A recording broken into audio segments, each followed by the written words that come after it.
Di dalam kotak ini terdapat makanan misterius kamu belum pernah melihat sekaligus. Isi dari kotak ini, aku akan unboxing isi dari makanan yang ada di dalam kotak tersebut. Makanan ini aku akan beritahu kamu. Ini adalah tahu. Kamu sudah tahu?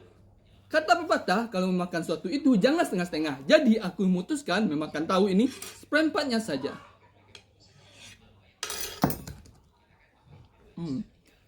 Kamu sudah tahu pepatah dari tahu? Yaitu tadi, makan jangan setengah-setengah, seperempat aja.